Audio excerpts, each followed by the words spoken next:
Mon mari m'a demandé de donner l'un de mes reins à sa mère. Prouve ta loyauté envers cette famille, a-t-il dit.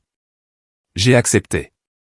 4 jours après l'opération, il est entré dans ma chambre d'hôpital. Mais il n'était pas seul. À côté de lui se tenait une femme dans une robe d'un rouge profond qui coulait comme du sang. Et derrière eux, une infirmière poussait ma belle-mère dans un fauteuil roulant. Julien a jeté une enveloppe brune contenant les papiers du divorce sur ma poitrine. Il ne savait pas la chose la plus importante, cependant. Il ne savait pas où mon rein était réellement allé. Avant de plonger dans cette histoire, je tiens à dire que c'est un honneur de partager mon parcours avec vous. J'espère que vous trouverez de la force dans ces mots. J'ai perdu mes parents sur l'autoroute A7 près de Lyon quand je n'avais que 9 ans. Un semi-remorque a percuté notre voiture à pleine vitesse. Mon père n'a même pas eu le temps de faire un écart, et ma mère, assise sur le siège passager, a pris le choc de plein fouet. À partir de ce jour, ma vie s'est divisée en deux. Dans une moitié, il y avait les mains de ma mère qui sentaient toujours le beurre de cacao, et le rire profond de mon père le dimanche matin quand il me lançait vers le plafond et me rattrapait à la toute dernière seconde. Dans l'autre moitié, il n'y avait qu'un foyer d'accueil public à Mâcon avec ses couloirs résonnants, ses lits en fer alignés en rangées, et les visages indifférents du personnel qui changeait tous les 6 mois et ne prenait jamais la peine de retenir nos noms. Après être sorti du système à ma majorité, j'ai obtenu un BTS en comptabilité dans un lycée professionnel, non pas parce que je rêvais de chiffres, mais parce que c'était le seul programme qui offrait une aide au logement. Sans relation ni argent, même un modeste emploi de débutant restait un rêve lointain.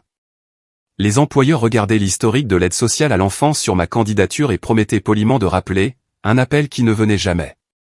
J'ai fini par déménager à Lyon et j'ai trouvé du travail comme vendeuse conseil dans une boutique haut de gamme dans le quartier chic du Carré d'Or. Le travail n'était pas difficile et la paie était maigre, le SMIC amélioré, mais je passais mes journées entouré de belles choses, imaginant qu'un jour ma chance tournerait. Que le destin remarquerait enfin mon travail acharné et me rendrait ce qu'il m'avait volé quand j'étais enfant. Julien Vasseur est entré dans ma vie il y a 2 ans et demi. Il est venu chercher un cadeau pour l'anniversaire de sa mère. Il a passé 1 heure à trier des écharpes en soie et des pashminas, en mettant une de côté, puis une autre. Il était grand, confiant, avec cet air spécifique de quelqu'un qui n'avait jamais connu le besoin, et qui n'avait jamais eu à vérifier son solde avant un achat. Je l'ai aidé à choisir une étole en soie peinte à la main, sans jamais être indiscrète ni pousser vers les articles les plus chers, même si j'aurais bien eu besoin de la commission. Il m'a regardé avec un intérêt inattendu, soutenant mon regard plus longtemps que la politesse ne l'exigeait. « Parlez-vous toujours aux clients avec autant de calme ?» a-t-il demandé en payant avec une carte noire sans plafond. « Comment devrais-je parler autrement ?» ai-je répondu. Les gens flattent généralement ou méprisent les autres. J'essaie de ne faire ni l'un ni l'autre. Il est revenu le lendemain pour une écharpe que nous n'avions même pas en stock. Puis il est revenu juste pour parler, juste pour se tenir près du comptoir pendant que j'organisais la nouvelle collection. 1 mois plus tard, il m'a invité à dîner dans un restaurant étoilé que je n'avais vu que dans des magazines. Je me suis assise en face de lui, regardant un menu sans prix, ne comprenant pas la moitié des noms des plats, incapable de croire que cela m'arrivait. Une orpheline d'un foyer de groupe que le destin avait enfin décidé de récompenser.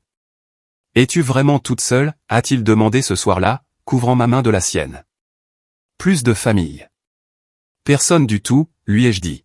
« Nous pouvons arranger cela », a-t-il chuchoté.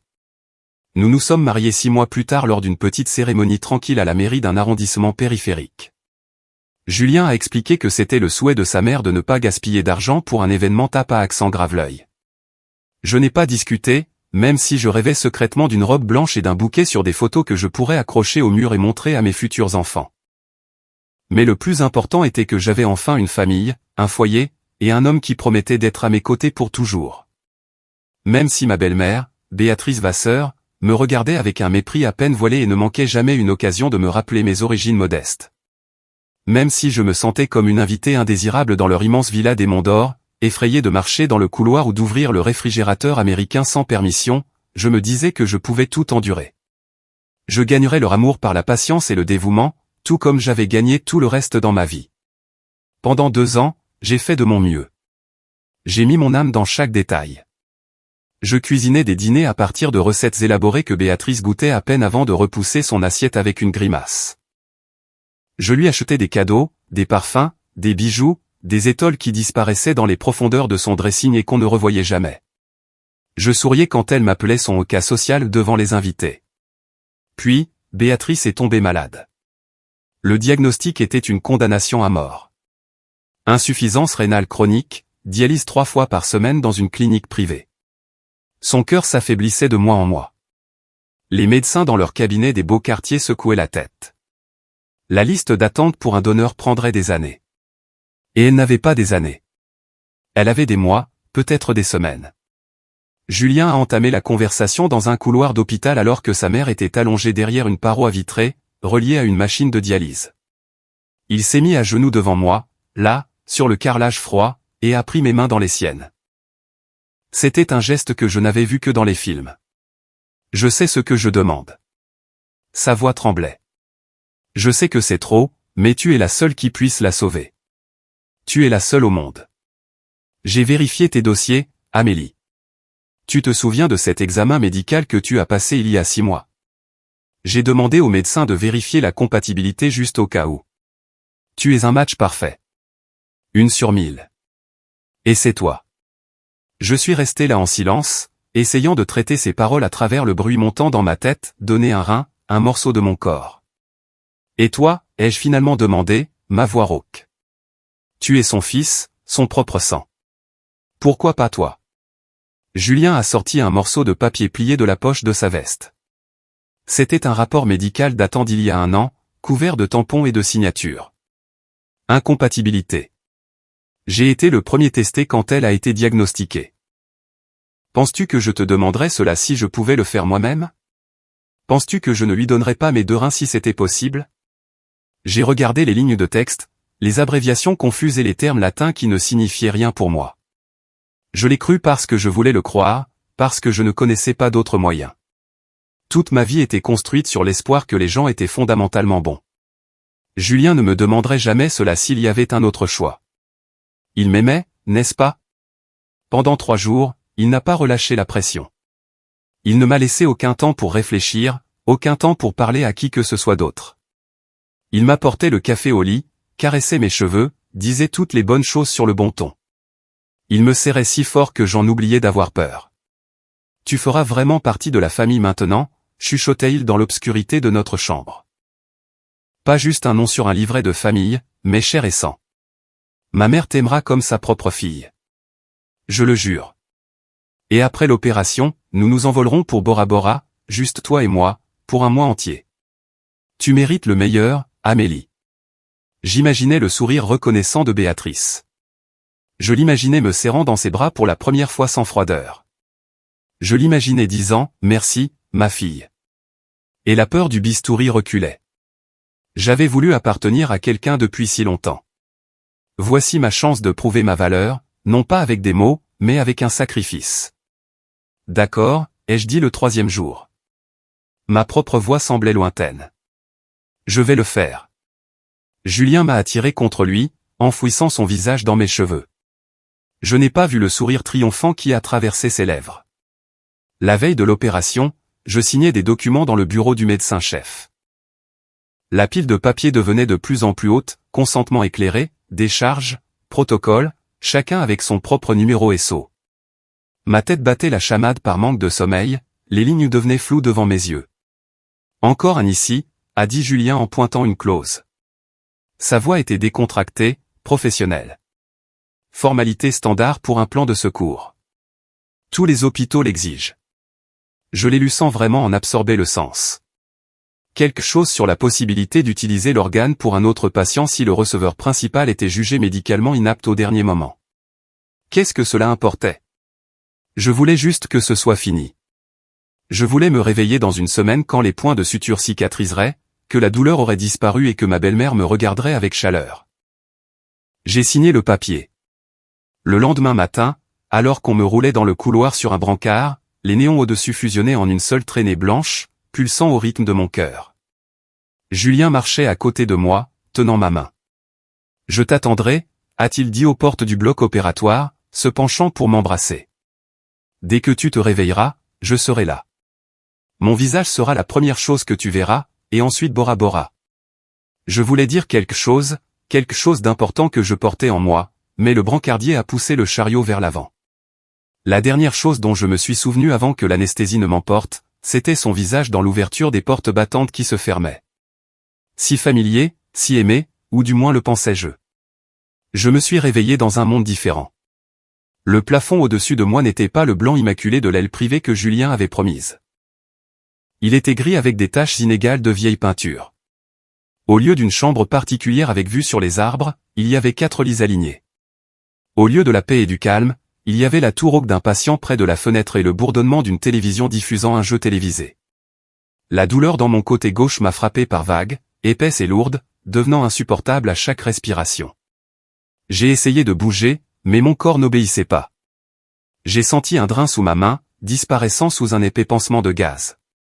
Le contact d'un objet étranger dans mon propre corps m'a donné la nausée. Où était Julien? Il avait promis d'être là. Il avait promis que son visage serait la première chose que je verrais. La porte s'est ouverte le 4e jour après l'opération. Chaque mot était une lutte pour moi, et je commençais à penser qu'il y avait eu une terrible erreur. Julien est entré le premier, portant un costume bleu marine taillé sur mesure, parfaitement soigné, calme et serein. Derrière lui, un aide-soignant poussait Béatrice dans un fauteuil roulant, drapé dans un châle en cachemire, et les suivants se trouvaient une femme que je n'avais jamais vue auparavant, grande avec une silhouette de mannequin, portant une robe de la couleur du sang frais. Elle tenait le bras de Julien avec l'aisance de quelqu'un tenant quelque chose qui lui appartenait de droit. Julien a marché jusqu'à mon chevet et a jeté une enveloppe brune sur ma poitrine. Il n'a pas dit un mot. Il n'a pas demandé comment je me sentais. Le papier lourd semblait froid contre le tissu fin de ma blouse d'hôpital. « C'est pour toi », a-t-il dit. Pas de « chérie ». Pas de « mon cœur ». Pas de « comment te sens-tu ». Sa voix sonnait comme s'il parlait à une serveuse qui avait apporté la mauvaise commande, polie et infiniment indifférente. Avec des doigts tremblants, j'ai ouvert l'enveloppe et sorti les documents. Une requête en divorce déposée au tribunal de grande instance il y a 3 jours, le jour même où j'étais sur la table d'opération. Je ne comprends pas, ai-je chuchoté. Ma voix semblait mince, comme celle d'un enfant. Pourquoi? J'ai fait tout ce que tu as demandé. Tout. Béatrice a fait signe à l'aide-soignant de s'arrêter et a tourné son fauteuil pour qu'elle puisse voir mon visage clairement. Elle ne voulait pas manquer une seule émotion. Tu l'as fait. Au moins, tu as été utile pour ça. Le visage pâle et mince de ma belle-mère s'est tordu en un rictus de triomphe dégoûté. Elle me regardait comme on regarde une serviette usagée avant de la jeter à la poubelle. Pensais-tu honnêtement que mon fils t'avait épousé par amour? Une gamine de la DAS sans rien, sans argent, sans éducation, sans famille pour même demander où tu es passé si tu disparaissais. Le moniteur à côté de mon lit a commencé à biper frénétiquement. Les chiffres sur l'écran sautaient, mais je ne pouvais pas les entendre. Il y avait un grondement dans mes oreilles, noyant le monde. On avait besoin de toi parce que tu étais compatible et parce que tu n'avais personne pour poser des questions, c'est tout. Et nous ne gardons pas les marchandises usagées dans une maison comme la nôtre. La femme en rouge s'est avancée. Un diamant de la taille d'une bille brillait à son annulaire. Je m'appelle Solène, a-t-elle dit avec un sourire qui m'a donné envie de disparaître. Solène Tournier. Julien et moi sommes ensemble depuis l'université. Pendant que je construisais ma carrière à Londres, il a trouvé une remplaçante temporaire avec les bons paramètres biologiques. Elle a posé une main sur son ventre, un geste si simple et si monstrueux. Le futur héritier de l'héritage Vasseur est juste ici. L'héritier légitime que tout le monde attendait. Nous avons planifié tout ce mariage il y a plus d'1 an, dès que Béatrice a été diagnostiquée et qu'il était clair qu'elle avait besoin d'un donneur. Julien a hoché la tête sèchement, confirmant chaque mot. Le masque était complètement tombé, révélant le calcul froid en dessous. Solène me regardait mon visage pâle et tordu de douleur, les tubes, les papiers du divorce, et il n'y avait pas une goutte de pitié dans ses yeux, seulement le mépris condescendant pour une fille naïve qui avait été si facile à manipuler. Je suis resté là, immobile, fixant le plafond gris alors que les fragments de mon monde se réassemblaient lentement, douloureusement, en une nouvelle image terrifiante. 2 ans d'amour qui n'avaient jamais existé, un mariage qui était un piège dès la toute première rencontre à la boutique, un sacrifice qui ne signifiait rien pour eux. J'avais été repéré grâce à mes dossiers médicaux, apprivoisé avec de beaux mots, utilisé jusqu'à ce que je sois vide, et maintenant j'étais jeté comme un déchet médical. Julien a rompu le silence. Il a fouillé dans sa poche et a sorti une fine liasse de billets attachés avec un élastique. Il l'a laissé tomber sur la table de chevet à côté d'une carafe d'eau. 10 000 €, a-t-il dit, comme s'il réglait une dette mineure. Assez pour une caution sur un studio pendant que tu récupères. Signe les papiers du divorce sans faire d'histoire et nous nous séparons en bons termes. J'ai regardé l'argent, cette pathétique liasse de papier jetée sur moi comme un pourboire, et quelque chose en moi s'est brisé. J'ai essayé de me redresser sur les coudes, la douleur dans mon flanc me traversant comme un fil brûlant. J'ai parlé à travers les larmes. Je ne pouvais plus me retenir. 10 000 pour mon rein? Pour 2 ans de ma vie? Je vais voir la police. Je vais tout leur dire. Leur dire quoi? Julien n'a même pas élevé la voix. Que tu as volontairement signé un formulaire de consentement éclairé. Volontairement, Amélie, c'est le mot-clé. Pas de coercition, pas de pression. C'est ce que n'importe quel tribunal verra. Nous avons ta signature sur chaque document. Béatrice a grimacé et a fait signe de la main à l'aide-soignant. Allons-y. Ça sent l'eau de Javel et la pauvreté ici. C'est mauvais pour mon rétablissement. Solène a pris le bras de Julien et ils se sont dirigés vers la porte, tous les trois, sans jamais se retourner. Chaque pas qu'il faisait ressemblait à un coup de marteau sur ma poitrine, brisant le reste de ma force, le reste de ma foi en la justice. Julien avait la main sur la poignée de la porte quand celle-ci s'est ouverte de l'extérieur. Un homme grand en blouse blanche avec des cheveux grisonnants est entré. Il avait les yeux de quelqu'un qui prenait des décisions de vie ou de mort plusieurs fois par jour. 2 infirmières le suivaient. Qu'est-ce qui se passe ici? La voix du médecin a tranché l'air. Qui a autorisé à soumettre une patiente post-opératoire à ce genre de stress? Elle n'est qu'à 4 jours d'une néphrectomie. Il a jeté un coup d'œil au moniteur, puis à mon visage strié de larmes, et ensuite au trio près de la porte. Ses yeux brillaient de quelque chose proche du pur dégoût. Monsieur Vasseur, je présume. Docteur Benoît. Julien a essayé de retrouver son arrogance. C'est une affaire de famille. Nous partions juste. Une affaire de famille. Benoît s'est tourné vers lui et quelque chose dans son regard a réduit Julien au silence. J'ai peur d'avoir des nouvelles pour vous, monsieur Vasseur, pour vous tous. Il a fait une pause, et dans ce silence, j'ai senti une minuscule étincelle d'espoir vaciller. La greffe de votre mère a été annulée. Les mots sont tombés dans le silence de la pièce. Personne n'a bougé. Personne n'a respiré. Comment ça annulé? La voix de Béatrice est montée dans les aigus. Je me sens mieux. Je suis sur la liste. Vous vous sentez mieux grâce à la gestion de la douleur et à la thérapie de soutien, a dit Benoît professionnellement. Immédiatement avant la greffe, alors que le rein du donneur était déjà en cours de préparation, vos dernières analyses sanguines ont révélé une complication cardiaque aiguë et une infection non détectée auparavant. Si nous avions procédé, vous seriez presque certainement morte sur la table. Le conseil chirurgical a pris la décision d'avorter la greffe. Le visage de Julien a pris la couleur des murs de l'hôpital. Béatrice s'est agrippée le flanc. La main de Solène a volé à sa bouche. Et le rein, a bégayé Julien. Qu'en est-il du rein? Un organe prélevé ne peut survivre hors du corps que quelques heures, a dit Benoît en croisant les bras. Lorsque le receveur principal est jugé inapte, le protocole dicte que l'organe soit offert à la personne suivante sur le registre de l'agence de la biomédecine avec des paramètres compatibles. Grâce à une clause dans l'accord que votre femme a signé, nous avions toute l'autorité légale pour utiliser l'organe pour sauver une autre vie. C'est notre propriété. Julien a fait un pas vers le médecin. Nous avons payé pour l'opération. Nous avons des droits. Un organe humain n'est pas une propriété, a claqué Benoît avec un mépris total. Ce n'est pas une marchandise que vous pouvez mettre dans un frigo et utiliser quand ça vous arrange. Je suis resté là, essayant de saisir la réalité de la situation à travers la brume du choc. Le document que Julien m'avait forcé à signer pour contrôler la situation venait de se retourner contre lui. Qui, ai-je chuchoté? Qui a reçu mon rein? Benoît s'est tourné vers moi et son regard s'est adouci. Le receveur a donné la permission de révéler son identité au donneur. Il veut vous remercier personnellement. Son nom est Henri de Saint-Clair. Le nom a résonné dans la petite pièce comme un coup de tonnerre. Je ne le connaissais pas personnellement, mais tout le monde dans la région connaissait ce nom, le fondateur du groupe Saint-Clair, l'homme qui possédait la moitié de l'immobilier de Lyon, l'un des philanthropes les plus riches du pays. Il y avait eu des rumeurs selon lesquelles il s'était retiré de la vie publique en raison d'une maladie mystérieuse. Maintenant, nous savions pourquoi. Les genoux de Julien ont flanché. Il a attrapé le cadre du lit du patient voisin pour ne pas tomber.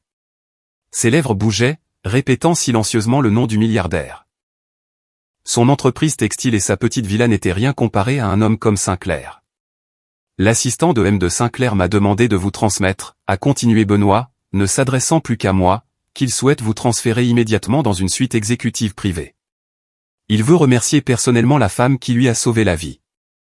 J'ai regardé les 3 personnes près de la porte, les gens qui, une minute auparavant, rayonnaient de triomphe et qui se tenaient maintenant avec des visages blancs de terreur.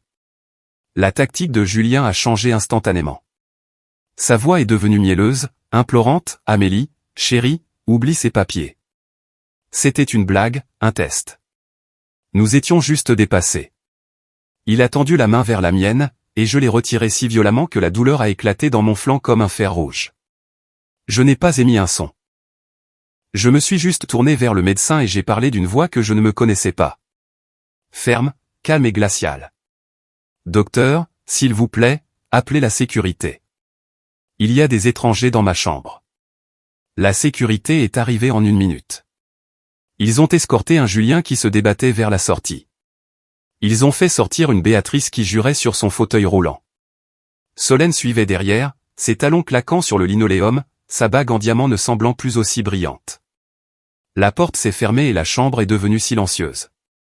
Le déménagement vers la suite exécutive au dernier étage a pris moins d'1 heure. Le contraste était si net que j'y croyais à peine, une large fenêtre avec vue sur la ville, un canapé en cuir pour les invités, une salle de bain privée, un grand écran au mur. Le chef de cabinet d'Henri de Sinclair, Marc Gauthier, un homme vif aux yeux gris observateur, m'a informé que tous les frais médicaux et les coûts de récupération seraient couverts par la Fondation Sinclair. Pourquoi, ai-je demandé, les larmes coulant à nouveau, non pas de douleur, mais sous le poids écrasant du contraste. Pour M. de Sinclair, votre don est une seconde chance de voir le soleil se lever sur le Rhône, a répondu Marc. Il paie toujours ses dettes. Toujours. 1 semaine plus tard, quand j'ai pu m'asseoir sans douleur aiguë, j'ai reçu la visite de Thomas Renard, le chef du département juridique du groupe Sinclair, un homme qui avait l'air d'avoir gagné 1000 procès et n'en avoir perdu aucun. Il a étalé un dossier de documents sur ma table. Votre mari a fait une erreur, Amélie, a dit Thomas doucement. Au cours de vos 2 années de mariage, il a enregistré plusieurs actifs à votre nom. Un entrepôt à Marseille, une participation dans son usine textile, une propriété commerciale à la Pardieu, même la villa des Monts d'Or. Il voulait protéger ses actifs des créanciers et du fisc. Il était certain que vous seriez toujours sous son contrôle. J'écoutais, incapable d'en croire mes oreilles. Maintenant, en demandant le divorce sans réclamer le partage des biens, il renonce légalement à son droit sur tout ce qui est détenu à votre nom. Mon conseil, signez les papiers du divorce tranquillement. Ne mentionnez pas les actifs. Laissez le jugement du tribunal devenir définitif. L'homme qui m'avait traité d'idiote naïve était tombé droit dans le piège de sa propre arrogance. Ma rencontre avec Henri de Sinclair a eu lieu 3 semaines plus tard sur le jardin sur le toit de la clinique. Il avait environ 70 ans, et même dans son état affaibli, enveloppé dans une couverture dans un fauteuil en osier, il irradiait la puissance. Alors c'est elle, a-t-il dit, me regardant sous des sourcils gris. La femme qui a donné une partie d'elle-même à un démon, seulement pour que le destin redirigeait le cadeau vers moi. Il a parlé directement. Il m'a dit qu'il avait fait des recherches sur mon histoire, du foyer d'accueil à la trahison.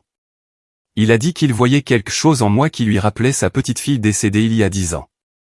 L'argent des actifs de Julien est un début, a-t-il continué. Mais sans la compétence pour le gérer, il disparaîtra comme de la brume. Le monde est cruel, Amélie. Une bonne personne sans dents se fera dévorer vivante. Il a tendu une main ridée. Laisse-moi être ton mentor. Légalement, nous pouvons organiser une adoption simple. C'est juste un changement de nom sur papier, mais en réalité, c'est une famille. Entre dans mon monde, apprends de moi, et deviens une femme qui peut regarder son ancien mari et voir non pas un géant, mais un insecte pathétique. Je me suis souvenu du rictus de Béatrice. Je me suis souvenu du sourire de Solène. Je me suis souvenu des yeux froids de Julien. Si je retournais dans le monde simplement en tant qu'Amélie Collier, sans aide, il trouverait un moyen de m'écraser à nouveau. J'ai pris la main d'Henri de Sinclair. Ma poigne était plus forte que ce à quoi on s'attendrait d'une femme qui avait été sur une table d'opération 3 semaines plus tôt. Apprenez-moi, ai-je dit. Apprenez-moi à les détruire.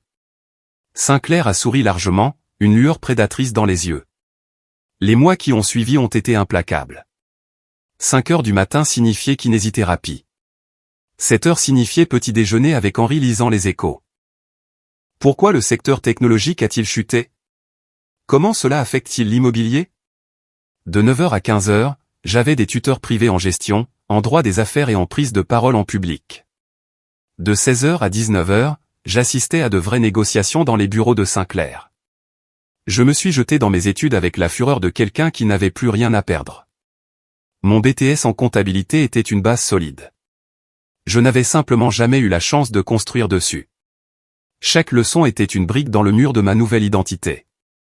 J'ai appris à lire des rapports financiers, à comprendre les mécanismes du marché, à tenir bon parmi des gens de pouvoir. La nuit, je pleurais parfois d'épuisement. La cicatrice sur mon flanc me faisait mal avant la pluie, mais le matin, je me levais et je continuais.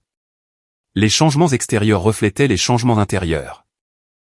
Mes cheveux étaient coiffés en un carré élégant et net. Mes vêtements amples ont été remplacés par des tailleurs sur mesure. Mais le vrai changement était dans mes yeux. Plus de quête d'approbation. Plus de peur d'enfant placé d'être indésirable. Seulement le regard analytique et perçant d'une femme qui connaissait sa valeur. Les rapports de Thomas Renard arrivaient chaque semaine. Le divorce avait été prononcé il y a 4 mois. Un juge aux affaires familiales avait signé le jugement, ne posant pas de questions sur la rupture soudaine. Julien, pendant ce temps, planifiait un mariage somptueux avec Solène, un gala de 500 invités, une robe de créateur de Milan, et des alliances d'un bijoutier de la place Vendôme. La santé de Béatrice, cependant, était en déclin constant. Dialyse 3 fois par semaine, complications cardiaques, les factures s'empilaient. Plus de 50 000 € par mois rien que pour la garder stable. Il a commencé à vendre les voitures, a rapporté Thomas lors d'une réunion. La Porsche est partie en premier, puis le 4X4. La rumeur court que Vasseur Textile cherche un investisseur majeur pour couvrir un énorme déficit de trésorerie. Il est désespéré. Je me suis tourné vers la fenêtre. Les lumières de Lyon s'étendaient jusqu'à l'horizon. Alors nous lui donnons un investisseur. Créer une société écran. Phoenix Investment. Aucun lien visible avec le groupe Sinclair. Un enregistrement au Luxembourg. Des directeurs prêtent nom. Quel est le but final, a demandé Thomas, stylo prêt. Pas d'acheter son entreprise. C'est trop rapide, trop clément. Non, nous allons lui mettre une corde dorée autour du cou, une qu'il serra joyeusement lui-même, pensant que c'est une bouée de sauvetage. L'invitation à un gala exclusif pour les investisseurs de Sinclair Développement est arrivée pour Julien par coursier 2 semaines plus tard. Une lourde enveloppe gaufrée or. Elle laissait entendre un partenariat potentiel avec un fabricant textile prometteur. Il n'a pas demandé pourquoi un géant comme Sinclair s'intéressait soudainement à son entreprise en perdition. Il n'a pas vérifié qui était derrière Phoenix Investment. Il n'a vu que les zéros sur un chèque potentiel et calculé déjà combien de problèmes il pourrait résoudre. Le restaurant au dernier étage de la tour Pardieu brillait ce soir-là. Des centaines de lumières se reflétaient dans les verres en cristal et les diamants. Julien se tenait au bar en ajustant ses boutons de manchette, scrutant la salle à la recherche des représentants du fonds d'investissement. Henri de Sinclair est monté sur la petite scène et a tapoté le micro. Mesdames et messieurs, permettez-moi de vous présenter la nouvelle PDG de Phoenix Investment, mon associé, Amélie de Sinclair. Je suis descendu les escaliers dans une robe en soie vert émeraude. Un collier de diamants, un cadeau d'Henri pour avoir terminé ma formation, scintillait autour de mon cou.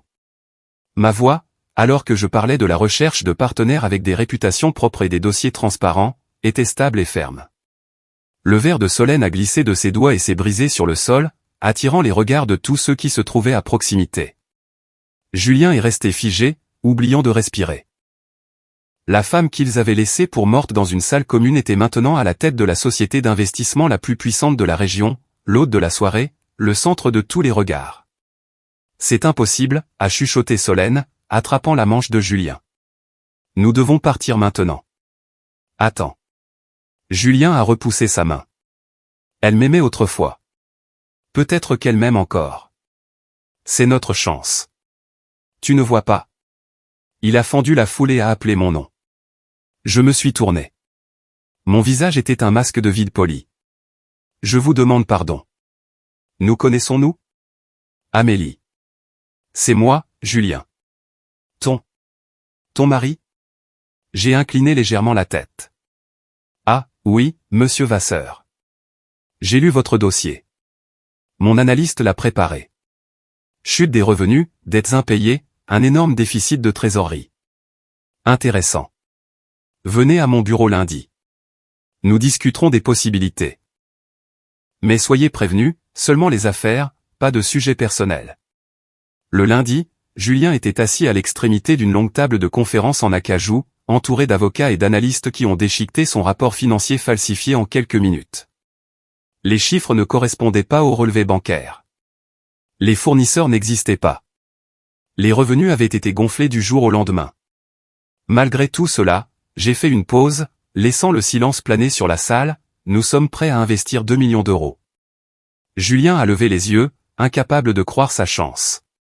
Un prêt convertible, ai-je continué, garanti par toutes les actions de l'entreprise et les actifs personnels de l'emprunteur. Si les objectifs de vente ne sont pas atteints dans 3 mois, tout est transféré à Phoenix Investment. Sûrement un professionnel comme vous, M. Vasseur, est confiant en ses propres capacités. Il a signé sans hésiter, désespéré de verrouiller l'affaire. Après son départ, Thomas Renard n'a pas caché son sourire. Il vient de contracter un prêt contre des actifs qui, par décret du tribunal, vous appartiennent, Amélie. L'entrepôt de Marseille, la propriété de la Pardieu, la villa des Monts d'Or. Tenter de mettre en gage la propriété de quelqu'un d'autre comme garantie est une fraude bancaire. C'est un crime passible de prison ferme. Je me suis adossé à ma chaise. Et les objectifs que nous avons fixés, ils sont impossibles. Nous avons déjà bloqué ses principaux canaux de distribution en faisant pression sur ses clients clés. Le dossier sur Solène est arrivé une semaine plus tard. Photos, relevés bancaires, dossiers médicaux. Solène lors de dîner romantique avec un homme nommé Théo, un propriétaire de boîte de nuit avec un casier judiciaire. Des virements réguliers des comptes de l'entreprise de Julien vers les comptes de Théo, des centaines de milliers d'euros. Et surtout, le calendrier de la grossesse. Solène était enceinte de 20 semaines. J'ai fait le calcul simple. La conception avait eu lieu il y a 4 mois et demi. Durant cette semaine-là, Julien était à Paris pour un salon du textile pendant 7 jours d'affilée. Les images de vidéosurveillance d'un hôtel lyonnais montraient Solène et Théo entrant et sortant d'une chambre quotidiennement pendant cette même période. L'enfant n'est pas de lui, ai-je noté en fermant le dossier.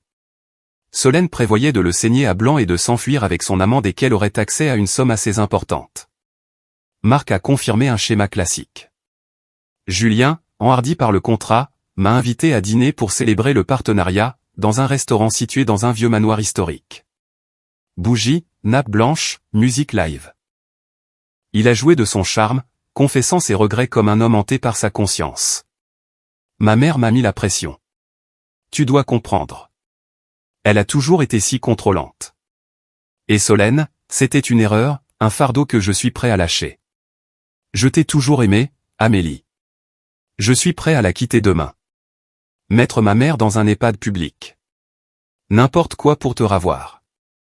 L'enregistreur numérique dans mon sac à main captait chaque mot, chaque inflexion, chaque trahison. Je vais y réfléchir, ai-je dit en me levant et en drapant mon manteau sur mes épaules. Profite de ton dîner, Julien. Ce pourrait bien être le dernier que tu prennes à ce niveau. Les 3 mois ont expiré mi-mars. L'équipe de Phoenix Investment est arrivée au bureau de Julien avec la sécurité et des officiers de police judiciaire. Il était assis à son bureau, confiant dans un énième rapport falsifié montrant une augmentation des ventes de 200%. Mais l'audit a révélé des entrepôts vides, des machines à l'arrêt et des contrats fantômes. La brigade financière est dans le hall, a dit Thomas en rangeant les documents. Abus de biens sociaux, escroquerie. Vous risquez une très longue peine, monsieur Vasseur. Julien s'est précipité par la sortie arrière vers sa voiture, fonçant à l'hôpital pour dire au revoir à sa mère avant l'arrestation inévitable. Dans la chambre de Béatrice, il a trouvé Solène fourrant frénétiquement ses montres et ses boutons de manchette en or dans son sac de créateur. Quoi? Qu'est-ce que tu fais? A-t-il haleté. Je pars, espèce d'idiot. Avant que les flics n'arrivent. Je ne plonge pas avec toi. La porte s'est ouverte et je suis entré vêtu d'un tailleur blanc, calme et froide comme un hiver à Lyon. J'ai laissé tomber un dossier sur le sol et les photos se sont éparpillées. Solène avec Théo, les virements bancaires, les dossiers médicaux. Julien a saisi les photos. Son visage est devenu d'un violet profond et colérique. Le bébé? Ce n'est pas le mien? Groupe sanguin O, ai-je dit sans expression. Tu es du groupe A, Solène, et du groupe B, génétique de base, Julien. Biologie de lycée. Il a frappé Solène au visage avec une telle force qu'elle a volé contre le mur. Elle a hurlé, tu es un raté. Ta mère est un fossile. Je vous déteste tous les deux. Je vous ai toujours détesté. Ensuite, j'ai sorti mon téléphone et j'ai diffusé l'enregistrement de notre dîner. La voix de Julien a rempli la pièce. Solène est un fardeau. Le bébé était une erreur. Je mettrai ma mère dans un foyer. Elle est une nuisance avec ses maladies. Béatrice, reliée à ses machines, a entendu chaque mot. Son fils, celui pour qui elle m'avait humilié, celui pour qui elle avait exigé mon rein, prévoyait de la jeter comme un vieux meuble. Les moniteurs ont commencé à biper frénétiquement. La vieille femme a halté, tendant une main osseuse vers moi, griffant l'air. Aide-moi, ma fille. S'il te plaît. J'ai marché jusqu'au lit et j'ai regardé cette main, la même main qui avait fait un signe dédaigneux quand elle m'avait appelé son cas social. Mon rein était un don d'amour, ai-je dit. Je l'aurais donné à la mère que j'ai perdue quand j'avais 9 ans. Tu n'es pas ma mère, Béatrice. Tu es la femme qui a ordonné à son fils de divorcer de moi pendant que j'étais aux soins intensifs, en train de saigner et de me demander si j'allais vivre. Le moniteur a affiché une ligne plate dans un long sifflement aigu. Julien sanglotait sur le sol. Le cœur de Béatrice n'avait pas seulement lâché à cause de la maladie rénale. Il s'était brisé à cause de la trahison de la seule chose qu'elle aimait. Je me suis tourné et je suis sorti de la chambre, sans jamais regarder le chaos derrière moi. L'arrestation a eu lieu 2 jours plus tard aux funérailles de sa mère. La cérémonie était pathétique. Quelques parents éloignés, le personnel des pompes funèbres, les nouvelles de la faillite et de l'affaire criminelle avaient transformé les Vasseur en parias. Solène avait été arrêtée à l'aéroport Saint-Exupéry alors qu'elle essayait d'embarquer sur un vol pour Dubaï avec une valise pleine d'argent liquide. Alors que le cercueil descendait dans la terre humide, 2 policiers en civil se sont approchés de Julien. Les menottes se sont refermées juste là, près de la tombe. Il le menait à la voiture quand il a remarqué une Mercedes noire garée sur l'allée du cimetière. La vitre teintée s'est abaissée de quelques centimètres. Là, portant des lunettes de soleil malgré le ciel couvert, j'étais assise. Je l'ai regardé sans malice, sans triomphe. Je l'ai regardé comme un tableau terminé, un chapitre clos. La vitre est remontée. La voiture a démarré et a disparu au tournant.